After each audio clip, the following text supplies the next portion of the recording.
I've opened up another image. It's the castle image, castle.cr2 image. And I want to show you how to use some of these other tools up here to edit this photo. The first thing I want to show you is the crop tool. So that when I click the crop tool, you get a crop option. To click and hold this down, you see what your options are for cropping. You have normal, which allows you to crop any aspect, any size. And when you click and drag, it creates that size. If I want a specific aspect ratio, just click and hold and choose that aspect ratio or create a custom one. So say I want a very, very wide image, then I would do 10:1 or something like that. And that would create this size image that is 10:1. 10 being the width, 1 being the height. And you could always undo it by going to set original crop. But say I just choose 3:4 and I want to get in here on the castle a little bit. I can then click in the middle, move it around. I can resize this. I can rotate it if I want. I don't want to rotate it yet though, because I want to show you how to do something cool with the next tool. And then when you're happy with your crop, just press the return key. You can always go back and recrop it by selecting the crop tool. The next tool I want to show you is the straighten tool. If I choose this and then I click and drag in my photo, it will use however I click and drag to straighten the photo. The way you want to click and drag is you want to create a line along the horizon of your image or of whatever is straight in your image. You can see in this image that the castle is a little bit crooked. It's a little bit leaning to the right, it looks like. But if I draw this line along this castle wall, like so, where the castle wall looks straight according to the line, and let go, it will rotate the crop. You see that it just rotated the crop. And then if I press enter, it rotates the image and crops it so that the image itself is straight. Before it was rotated, and now it's straight. Very cool option. So remember, just use this tool, click and drag along the actual horizon of the image. We have this transform tool, which it's a kind of a funky tool, but once you open that, you get all of these other options over here. You can kind of warp your image if you want to get super creative. Honestly, I don't really use this. The next two tools are spot removal and red eye removal. Red eye removal, this is where you shoot with a flash and you get that red eye flash look in people's eyes.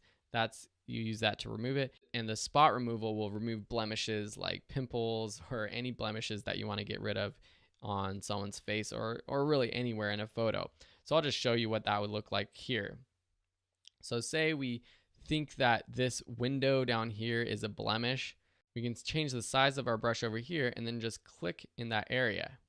What happens is it then takes another part of this image and uses it to blend in that selection that you made before and makes it fixed and removes that spot. So I can then take and drag this green circle to an area where I want it to take from so that it looks good. So if I take it up here in the trees, you can see that it adds the trees.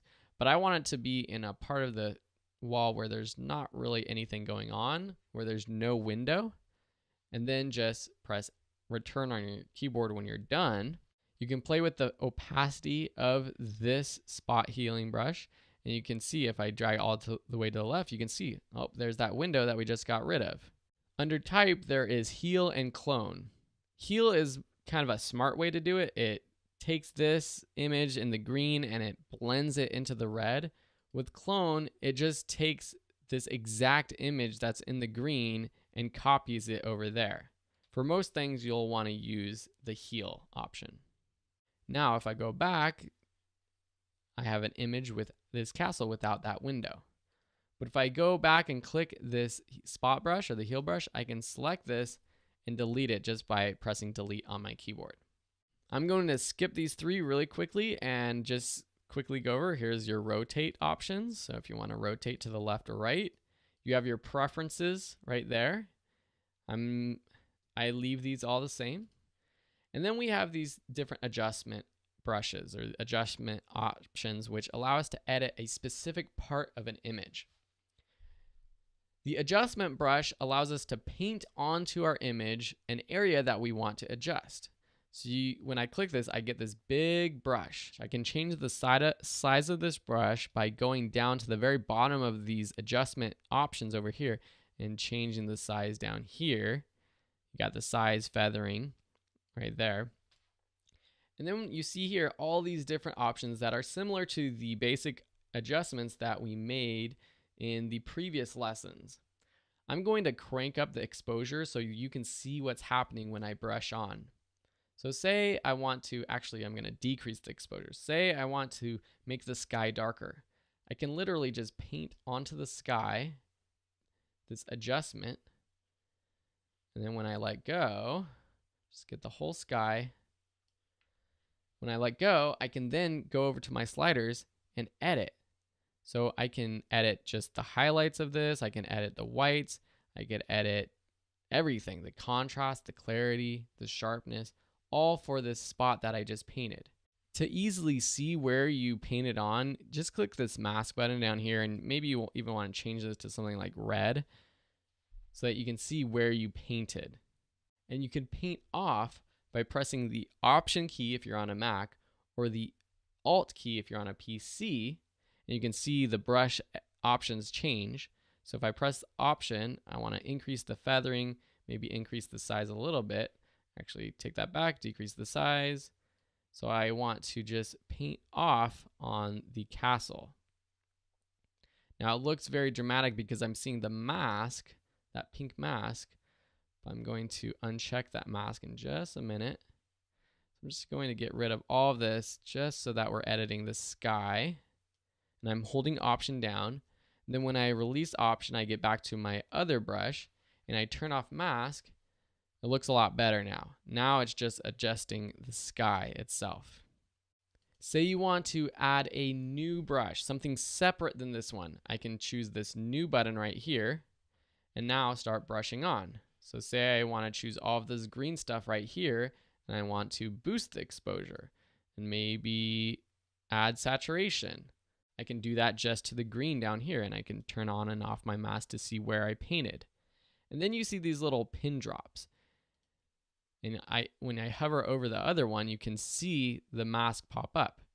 To delete one of these brushes that you did, just select one and delete. Just pressing delete on your keyboard. Select, delete on your keyboard. Let's move on to these other options. We got our graduated filter and my radial filter. They're very similar in what they do. When I choose graduated filter, it's similar to the linear filter in Lightroom. I'm going to reset all of my options over here. So just change these back to 0, and then I'll drop the exposure. Just click and drag in your image. What happens is on the green side of this edit, or of these bars, you're adding the effects that you changed over on the right side sliders. And on the red side, this is just the normal image. So say I want to just edit the top half of this image, I can just click and drag and let go. And I can rotate this by clicking the edge of one of these lines and dragging up or down. I can make it bigger or smaller. So the transition bigger or smaller between the edited version and the non-edited part of this image. And then again, I can just play with these settings over here. So this one might work better for just editing the bushes down here. So let's just move this whole thing by clicking the line in the center and dragging down. I'm going to reset the exposure to 0 and then just increase the saturation and then increase the clarity so that we get lots more detail in the trees down below. When you're shooting landscapes, especially of trees and plants where there's so many little things going on, increasing clarity tends to look really good. The last option is the radial filter.